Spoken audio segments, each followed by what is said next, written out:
Hello, and welcome to Rose Play, Season 4, Episode 20. As always, I'm your host, Orion Moonrose, and today we introduce a new segment to the show called The Achievement Perfectionist. What does the Achievement Perfectionist entail, you may ask? Well, it is basically a breakdown of all the achievements within a given game. Within this game, I have broken them down into 4 sub-elements. Story-based achievements, combat-based achievements, playthrough-based achievements, and collectible-based achievements, as I felt that within all of this, they all could be broken down into one of those subpar sections. Within each section now, I will also give a little explanation of what the achievements were used for or done with, along with what was the easiest achievement and the hardest achievement of said area.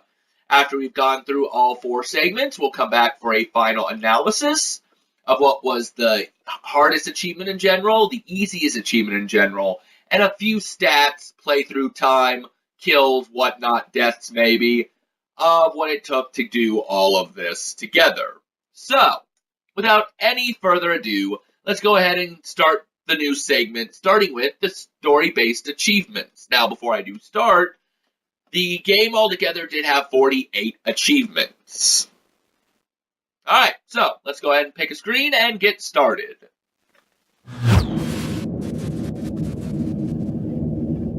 So, how many story-based achievements were there out of the 48 achievements total? 20.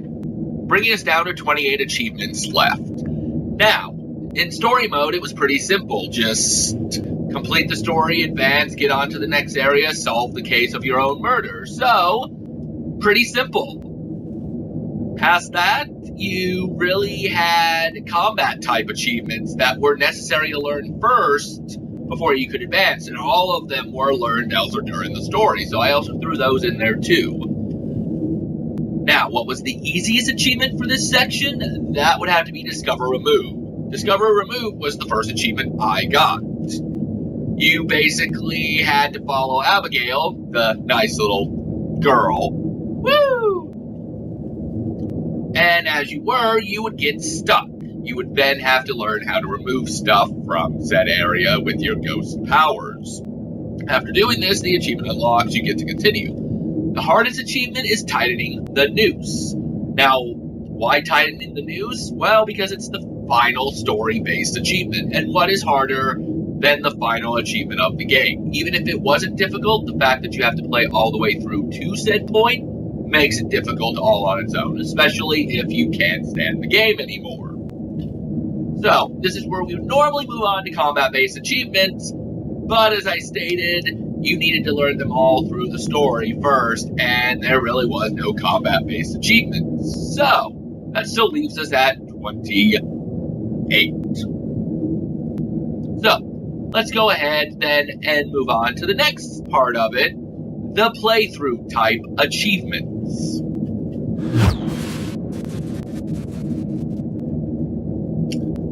There really isn't much to say about the playthrough base. There's only 4 achievements. Out of the 28 we have left, that brings us down then to 24 achievements. What did the playthrough achievements entail? Basically, you would run across somebody, and when you did, they would tell you, oh, I don't remember getting murdered, or something happened to me, can you solve my murder? So, it's optional, of course. You take time out of your murder case to solve somebody else's. Within this, you do a certain amount of tasks. And that's basically it. Once you solve it, they move on to the afterlife fully. I honestly don't know if it's the afterlife or purgatory, but they do rise up in a beam of light, so I'm going to assume they ascend upward and not downward, or to purgatory. One of those 3. Now, originally I didn't have an easiest achievement, hardest achievement, but I decided I would go ahead and throw it in at the last moment anyway. So the easiest achievement was the missing body. The missing body was the easiest because it was, of course, the first as well. You basically did it towards the very beginning of the game, and it kind of showed you what to do and taught you what to do. So really can't be that difficult. Now, for me, it may not be the hardest achievement, was Carnage. No. Not the Marvel supervillain. Because if it was that, I would probably have a heck of a lot harder time. Carnage was a car crash accident. Some guy was supposedly drunk, and you had to solve if he did it or not. For me, I had a hard time. I think this was the third achievement that I ended up doing for that based section. The reason why it was hard, I found all the clues but one. I couldn't figure out what the clue was. They were like, oh, people puking, gas, running off, glass shattering. So I thought windows, and I look around. No, it was not windows. Instead, it was a door, but it didn't show up every time I went across it, so I missed it somehow. And because of that, it ended up being the hardest achievement as I looked around for quite a bit just to accomplish it. However, I did eventually accomplish it, and the guy found out that he was not the one drinking and driving. Though that does make me wonder what happened to his other two friends. Did they go down below, or did they just accept it? Were they not drunk enough? Who knows? So, there's only one section left, which means the last 24 achievements will be in the collectibles-based section. Woo! Collectibles.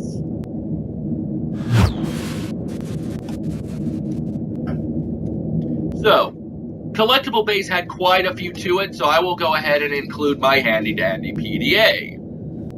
So there were 24 based collectible achievements, so that does of course add up to the rest, bringing us down to 0. Collectible base can always be the hardest or the easiest, depending on how many there were. There were at least a few different variations of collectibles. There was just collectibles that you ended up picking up around the place, and that included everything. It wasn't just one collectible, it was all of them. They ranged from Collector 1 all the way to Collector All. There were also nice little folders and papers and newspaper articles within those Collector 1s, all 50, 75, where you learned about people's backstories. So there was collectibles for backstories.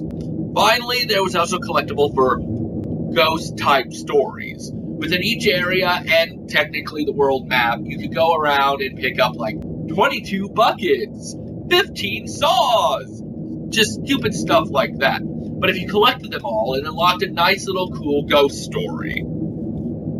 From the looks of it, it looks like that's really all the different type of collectibles that there were. Yes, that is all that I'm seeing. Oh, wait, there is one more. Technically, Codex. Although it was based on collectibles, it was paintings that Abigail did around the place. As you found them, it gave you a message or something. Really, I never paid attention or figured it out. So, yeah, kind of my bad there. So, within all of them, what was the easiest and the hardest? Well, of course, any easiest collectible achievement is going to be the very first one. On this case, Collector 1. Where all you had to do was pick up one collectible, and really, you could have done it on accident. Then the hardest achievement, of course, is Collector All. The main reason behind Collector All is not the fact that you got to collect all the achievements. That's explanatory on its own. But at a certain point in the game, after you figured out who the Bell Killer is, and you've moved on to going back to the museum, you're blocked out from going back there and collecting all the rest of the achievements. Beyond that, you can collect all of them throughout the rest of the game at any point until you hit that point. So then you have to do a second playthrough just to get back there, and that takes way, way too much time. So, note to self, before you do the judge's house, collect everything. Go back if you want to collect them. Otherwise, you will be doing a second playthrough, no ands, ifs, or buts. On the positive side, when I did it, I had all the collectibles but one. Of course, it was in the museum, so I had to start back over. You don't have to collect everything else. As long as you still have your file from before, it saves them or keeps them in temporary memory. I'm not sure what, but it still does count them. So all you have to do at that point is go back and get the missing achievement collectible, which, like I said, for me was 1. But I did do it. So, let's go ahead and move on to final analysis and see where everything gauges and runs itself.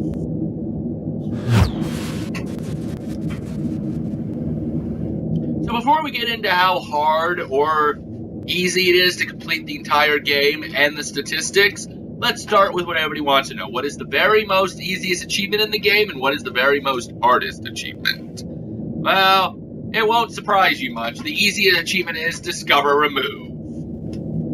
Hardest achievement, Collector All, at least in my opinion. Now, I would have said a combat achievement or maybe a certain part of the game, but the game really isn't even that hard. So because of this, there's not really much to go based off of. Now, to let you know how it felt, what it took, and everything that it might take for you to 100% this game if you've stuck around this long and do want to complete it, the statistics that I have, it took me a little over 24 hours to complete. 24 hours and 22 minutes to be precise. So it took about a day of playtime to nab all 100% of the achievements. That also included 2 playthroughs.